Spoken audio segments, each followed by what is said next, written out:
Queridos amigos, sean bienvenidos a este programa especial del estudio de la Biblia. El tema de hoy es el ministerio de Pedro. En la lección pasada vimos el ministerio de Pablo, la conversión de Saulo de Tarso en el apóstol Pablo, y hoy vamos a analizar la experiencia y el ministerio del apóstol Pedro. Sean bienvenidos, queridos amigos, quienes nos siguen a través de la radio y también los que están con nosotros a través de las redes sociales en diferentes lugares. Para este estudio, el ministerio de Pedro, hemos invitado a dos amigos, dos pastores. Pastor Raúl, bienvenido. Gracias, pastor. Es una alegría, una bendición compartir el estudio a través con ustedes y también con nuestros amigos que nos escuchan y nos ven en este momento. Del mismo modo, Pastor Elmer, bienvenido a este espacio de estudio de la Biblia. Luego del saludo que usted haga, también por favor ore para que podamos estudiar la Biblia. Ok, muchísimas gracias, pastor, y gracias también a esta bella oportunidad. Mando un saludo muy especial a cada uno de los hermanos que están escuchando, y en especial al Distrito Noreste. Vamos a orar. Oramos. Santo Padre, alabado sea tu nombre, Señor, en este lugar. Podamos pedir la presencia de tu Santo Espíritu para que pueda darnos entendimiento, discernimiento, Señor, para que tu palabra sea expuesta de la manera correcta. Te pedimos esto en el nombre de Jesús. Amén. Amén. En estas semanas hemos estado estudiando el libro de Hechos de los Apóstoles, hemos estudiado la manera como Dios ha ido guiando a su iglesia. El derramamiento del Espíritu Santo fue un acontecimiento especial para darle un impulso a la iglesia. Ese crecimiento llevó a que muchas personas pudieran también integrarse a la iglesia, y dentro de ellos encontramos algunos personajes resaltantes en la historia. El apóstol Pablo es uno de ellos, de quien hemos hablado la semana pasada, y ahora vamos a hablar del apóstol Pedro. Pero vamos a ir directamente al capítulo 9 en adelante, cuando él aparece ya siendo un instrumento de Dios para participar inclusive de algunos milagros. ¿Cuáles son esos elementos o esos aspectos importantes que muestran que Dios puede y utiliza a sus hijos para obrar en favor de las personas? Bueno, encontramos a Pedro mientras estaba ahí en el capítulo 9, versículo 32 en adelante. Encontramos la parte cuando Pedro visitaba o estaba en Lida. Encontró a Eneas, un paralítico, ¿no? Un paralítico que estaba postrado hace 8 años, dice la palabra de Dios, 8 años en su estado. Y Pedro lo encontró y lo invitó a levantarse, tomar su lecho y irse, ¿no? Y fuera. Y este acontecimiento encontramos como un milagro similar como Jesús, su maestro, que fue antes, había hecho en su delante de Pedro también, ¿no? Y encontramos que Pedro hace el mismo proceso de milagro en Eneas. Es interesante que ya habíamos visto en el capítulo 2 el milagro del cojo, la convicción con la que Pedro le habla a este hombre: Jesucristo te sana, levántate y toma tu cama, y enseguida se levantó. Ellos estaban seguros de que Dios estaba obrando a través de ellos, de modo que podían experimentar los mismos milagros parecidos a los que Jesús mismo había hecho. Así que aquí vemos una manera como Dios va guiando o va utilizando a sus instrumentos para llevar sanidad y hacer milagros en las personas. Más adelante hay otro milagro, Pastor Raúl. Así es. Podemos ver desde el versículo 36 hasta el versículo 43, nosotros vemos que hay una mujer muy conocida en Jope, Tabita, que traducido significa Dorcas, ¿no? Una mujer muy conocida por sus buenas obras y por tantas limosnas que ella hacía, ¿no? Bondadosa, benevolente esta mujer. Pero un día cayó muerta y todo el mundo la lloró, pero mandaron a llamar al discípulo Pedro. Él fue con ellos. Cuando llegó, él se arrodilló, oró por ella y luego le dijo: Tabita, levántate, ¿no? Y ella abrió los ojos y cuando vio a Pedro se incorporó de nuevo, dice, ¿no? Y entonces la mujer empezó a atender a las personas, empezó a hacer lo que hacía antes. Aquí vemos ahora una resurrección. Hay un cojo en el capítulo 2 que es curado. Después viene un paralítico en el capítulo 9, el de Eneas, es sanado. Y aquí ahora viene una resurrección. ¿Qué nos indica eso en relación al poder de Dios usando a las personas? Cómo el poder del Señor se puede manifestar, ¿no? No haciendo diferencia con nadie, sino viendo que la persona pueda entregarse completamente al Señor, ¿no? Vemos a un Pedro que después de muchos fracasos antes de la crucifixión del Señor, él aprendió de esos fracasos, porque luego de ello, él fue una persona diferente, ¿no? Porque el poder del Señor estaba con él. Encontramos también hay una manera en que Pedro hace la misma similitud al despertar la hija de Jairo, ¿no? Jesús resucita a la hija de Jairo y aquí resucita. Pedro está resucitando a una dama. Y el mismo proceso le dice, levántate. Así como Jesús le dijo a la niña, levántate, ¿no? O sea, como que estaban poniendo en práctica una lección que Jesús les había dado. Les había dado. La persona está consagrada y si está dependiendo plenamente de Dios, siendo usada por el Espíritu Santo, podía hacer cosas parecidas o iguales a las que Jesús Efectivamente. hizo. Ahora encontramos también la otra similitud cuando Pedro invita a todos los que estaban llorando ahí a Dorcas a su alrededor, le invita a que todos salgan y se quede él con Dorcas y lo levantan. Encontramos ahí la gran obra de nuestro Dios, de Jesús, que ha inspirado a sus discípulos llevando esta obra de milagros en estas personas. Ahí podemos ver entonces al ministerio de Pedro abarcando el área de la salud, restaurando la salud de las personas, en este caso inclusive hasta una resurrección. Y el capítulo 10 ya va a hablar un poquito más acerca de la parte misionera de Pedro. ¿Qué nos cuenta el capítulo 10? Hay una visión que es conocida, pero recapitulemos un poquito para entrar especialmente a interpretar esa visión que él recibió. ¿En qué contexto se recibe esta visión o Pedro recibe esta visión? ¿Quién de ustedes quisiera comentar sobre este aspecto? Bueno, no sé si tal vez lo podemos leer. Tal vez vamos a ir saltando porque por el tiempo no vamos a poder leer todo el texto. Sí. Bueno, encontramos a un Pedro quien estaba en la azotea orando. Mientras oraba, recibió esa visión de los alimentos, ¿no? Y tal vez antes de eso, inclusive el capítulo 10 dice, primeramente, como que Cornelio estaba necesitando de conocer la verdad y a él se le presenta, capítulo 10, ¿no? Los primeros versículos, dice un hombre llamado Cornelio, era un hombre piadoso y oraba a Dios siempre, y entonces ahí él ve una visión y él le dice, debes ir y debes mandar a alguien a traer a uno llamado Pedro. Y ya la gente va en camino. Pedro no sabía. Y Dios tiene que preparar el camino. Y Dios ahí le da la visión a Pedro, ¿no? Es interesante cómo Dios va preparando el camino con anticipación. Y recordar también que Cornelio era un hombre gentil. Pagano, una persona, pero piadosa. Piadosa, y efectivamente que era temeroso de Dios, ¿no? Pero Pedro recibe en la visión sobre los alimentos, ¿no?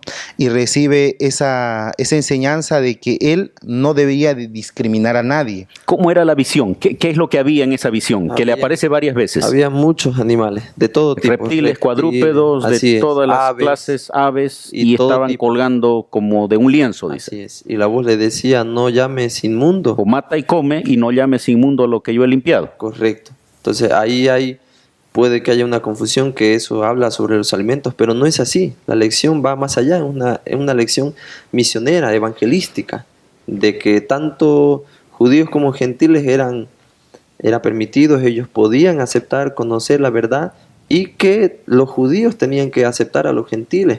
¿Y cómo podemos saber que no se refería a los alimentos? Ustedes después nos van a explicar, pero tal vez mientras ustedes ven el texto, hay muchas personas que creen que estos versículos o esta visión está dejando de lado los principios de salud establecidos en el Antiguo Testamento, principalmente Levítico capítulo 11, cuando hace prohibiciones de algún tipo de alimentos. No habla efectivamente. Aquí, si tú lees todo el contexto, Pedro recibe una visión no con relación a los alimentos, habla con relación al mensaje espiritual que se tiene que dar sin discriminar. Y aquí el versículo 28 del mismo capítulo 10 encontramos que dice: y dijo, vosotros sabéis que cuán abominable es para un varón judío juntarse o acercarse a un extranjero, pero para mí me ha mostrado Dios que ningún hombre llame común o inmundo. O sea, Pedro mismo estaba entendiendo que no se refería a los animales, sino a las personas, y dice, con esta visión Dios me está diciendo que no llame inmundo, porque el concepto o la tendencia del judío era creer de que los que no eran parte del pueblo judío eran inmundos, no merecedores de la gracia de Dios. El apóstol Pedro había recibido una visión. En esa visión Dios le estaba mostrando que él no debería discriminar o llamar común o inmundo a quienes no pertenecían al pueblo de Dios. Eso es lo que él claramente entendió, según él mismo lo declara, que ahora dice el versículo 34, en verdad comprendo que Dios no hace acepción de personas. Para él estaba claro, pero sucede algo interesante porque junto con él van un grupo de personas de Judea también, y allí se produce el derramamiento del Espíritu Santo en el grupo reunido junto a Cornelio y los suyos. ¿Cuál fue la actitud de la iglesia? ¿Qué es lo que ellos sintieron cuando eso fue visible ante sus ojos? Sí, nosotros podemos encontrar en el capítulo 11 de Hechos, versículos 2 y 3, donde dice que cuando Pedro volvió a Jerusalén, ellos disputaban con él los que eran de la circuncisión, los hermanos. ¿Y qué le dijeron? Versículo 3, has entrado en casa de hombres incircuncisos y has comido con ellos. No lo entendieron, es más, lo vieron mal. Pero luego, desde el versículo 4 en adelante, Pedro empieza a contarles todos los detalles de este evento que había sucedido, ¿no? Empezando por la visión de él y cada paso, ¿no? Y lo que él vio allá con los hermanos o con las personas que estaban junto a Cornelio, donde fue derramado el Espíritu Santo sobre ellos. Entonces, al final de esa historia, los hermanos, versículo 18 dice, callaron porque entendieron y glorificaron a Dios. Qué importante es la participación de la iglesia dentro del ministerio. Si Pedro hubiese ido solo, probablemente necesitaría mucho más argumentos para convencer a la iglesia que estaba en Jerusalén. Pero como fueron varios con él, las mismas personas que fueron con él terminaron ayudando a entender ese milagro de Dios llevando el evangelio hacia los gentiles. ¿Qué más podemos resaltar? Cumpliendo la gran comisión que Jesús había encomendado a sus discípulos, ¿no? Incluso en la invitación a ser testigos en los lugares donde se iba a predicar el evangelio. Encontramos ahí al pueblo confundido, pero al final la gran victoria de entender claramente que el mensaje no solamente era para los judíos, sino era para todos. Y a partir de ese momento se estaba comenzando el entendimiento que el evangelio se tenía que predicar en todo el mundo. Y Jesús les había dicho, me seréis testigos en Jerusalén, en Judea, en Samaria, hasta lo último de la tierra. Efectivamente. Y aunque esa orden estaba claramente establecida, parece que en la mente de los primeros cristianos de origen judío principalmente, todavía no estaba muy claro. Sí, ellos estaban abocados a la circuncisión, ¿no? Porque uno, para entrar a creer que en Jesús, que era del pueblo judío, tenía que uno primero circuncidarse, ¿no? Y luego recién aceptar a Cristo. Pero no entendían que era para quien quiera aceptar, sin importar si era incircunciso o incircuncidado, sin importar eso. Eso todavía va a llevar algunos años más, como vamos a ver más adelante, cuando la iglesia tiene que reunirse en un concilio, pero va a llevar un poquito más de tiempo entender. Ahora yo pregunto, y les pregunto a ustedes, ¿cómo pueden haber algunas tradiciones que en la iglesia que podrían impedir también aceptar la obra de Dios en varios grupos religiosos o no religiosos, ingresando a la iglesia, aceptando a Jesús como su Salvador?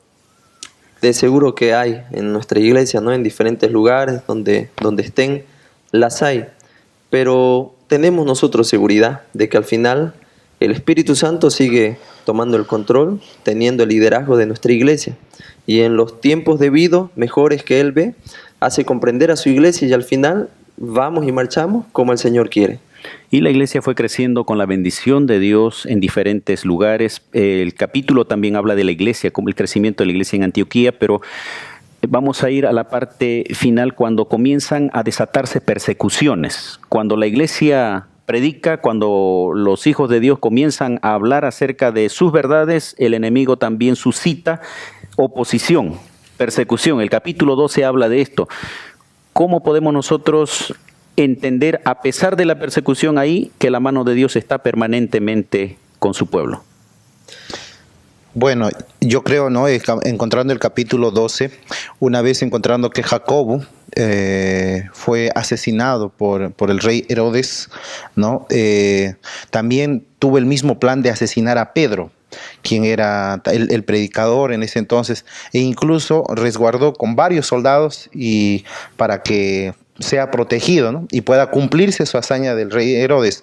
Pero ahí encontramos en el versículo 6 del capítulo 12 en adelante cómo es que Pedro es liberado de la cárcel, cómo es Dios. Ahí hay elementos interesantes, ¿no? Bueno, este Herodes es el Herodes Antipas, nieto de Herodes el Grande, que estaba reinando cuando Jesús nació. Este sería el nieto. ¿Cuál fue el papel de la iglesia en esa situación, Pastor Raúl? Nosotros vemos en versículo 5, versículo 12, dan una pequeña muestra de la fortaleza de la iglesia en ese entonces, porque en estos versículos menciona que la iglesia hacía ferviente oración a Dios por Pedro en esa situación. Y versículo 12 menciona que todos estaban reunidos orando. Entonces, la iglesia comprendió que la fortaleza, el ánimo, la fuerza para poder seguir adelante en estos momentos difíciles por causa del evangelio era muchísimo por la oración, ¿no? La fortaleza en la oración, la dependencia en la oración. ¿Cuánto poder puede tener la oración de los hijos de Dios, Pastor Elmer? Ahí vemos a un Pedro prisionero, bien resguardado por los soldados y una iglesia orando. Y efectivamente, y ahí es donde se suscitan los grandes milagros, ¿no? Cosas que el Señor va a hacer, cosas que tú no puedes hacer, pero Dios lo puede hacer. Entonces encontramos ahí lo maravilloso. Encontramos a Pedro luego testificando de la maravilla que Dios hizo en su vida, ¿no? Y esto es más para glorificar a Dios. Y encontramos que en cada uno de la parte de los ministerios de Pedro, y terminando ya con esta parte, considero que en cada espacio hay miles de personas que conocen el testimonio de milagros y llegan a transformar su vida. O sea, en cada paso, en cada milagro, personas convierten su vida a Jesús. Vemos a un Pedro siendo utilizado por Dios, siendo apoyado por una iglesia, orando con fervor, y Dios obrando un milagro tan poderoso que cuando, querido amigo, usted lea esos textos va a ver que parece que fuera un acto, una acción de una película, cómo Dios va abriendo las puertas de modo que Pedro, inclusive él mismo, pensaba que era un sueño. Y cuando sale hasta el final a la calle recién se da cuenta que era verdad, era real lo que él estaba viviendo. Era tan grande la maravilla que él mismo estaba creyendo de que se trataba de un sueño. Y mire, el versículo 24 dice, a pesar de todas esas situaciones y eventos, la palabra del Señor crecía y se multiplicaba, dice. Entonces, cuando la iglesia se mantenía en oración y el siervo confiaba en el Señor, la obra crecía. La obra siempre creció así. Qué bueno. Qué lindo es tener historias como la de Pedro, entendiendo de que conocemos a un Pedro que negó a Jesús, entendiendo a un Pedro que trató de solucionar las cosas a su manera, cortándole la oreja del siervo del sumo sacerdote. Ahora un Pedro siendo utilizado por el Señor y teniendo inclusive la posibilidad de poder hacer milagros con el poder del Espíritu Santo, por supuesto. Pedro es presentado en la Biblia como uno de los líderes fundamentales, junto con Pablo, Bernabé y algunos otros en la iglesia cristiana primitiva. En este estudio hemos visto algunas cosas, algunos aspectos de su ministerio, siendo utilizado para llevar sanidad a las personas, pero también por sobre todo siendo un instrumento de salvación para Cornelio, su familia, y a través de ese ministerio se abriría el camino hacia el mundo gentil. ¿Alguna aplicación adicional que nosotros podamos hacer, Pastor Elmer, Pastor Raúl, de lo que hemos visto en este estudio, el ministerio de Pedro? Bueno, yo encuentro en el ministerio de Pedro una gran testificación de los milagros, pero partiendo de un principio que Pedro entregó por completo su vida a Jesús, creyó en Él y Él estuvo dispuesto a todo por Jesús. Y considero, ¿no?, que dice la palabra de Dios que por sus frutos lo conoceréis. Encontramos a un Pedro testificando con milagros. Y lo que a mí me llama mucho la atención al leer estos pasajes, encuentro que en cada después de un milagro, la gente se maravillaba y se convertían muchos en aquel día. En cada uno de los eventos, hasta el último. Es verdad. Pastor, yo resalto cuán importante es la presencia del Espíritu Santo en la iglesia. Porque si el Espíritu Santo no se hubiera movido en medio de la iglesia, no hubiera habido milagros a través de la vida misma como de Pedro. Pedro necesitaba estar lleno del Espíritu Santo. Y esto es una lección para todos nosotros, ¿no? Y segundo, cuán importante es que la iglesia aprenda a depender de la oración para poder afrontar momentos difíciles que nos llegan por causa del Evangelio. Podríamos decir nosotros que tenemos en la Biblia dos Pedros. Un Pedro antes del Pentecostés, antes de recibir el Espíritu Santo, y un Pedro después del Pentecostés. Este Pedro después del Pentecostés es un hombre guiado plenamente por el Espíritu Santo, sin temor, una persona que predica, una persona que hace milagros, sana, resucita a las personas, y esta es una evidencia de que si Jesús pudo hacer ese cambio en la vida de Pedro, puede hacer también en tu vida, en la vida nuestra. Amén. Y que nosotros podamos ser receptores de ese poder transformador del Espíritu Santo y que nuestra iglesia también sea partícipe de esos milagros, como esa iglesia que oró, aunque al principio también se sorprendieron por el milagro, pero después glorificaron al Señor. Que el Señor pueda participar o hacernos partícipes de ese ministerio especial de la predicación del Evangelio. La próxima semana volveremos a reunirnos para hablar sobre el primer viaje misionero de Pablo. Son varios viajes misioneros. Empezaremos con el primer viaje y luego continuaremos estudiando la Biblia. Que el Señor les bendiga. Les esperamos.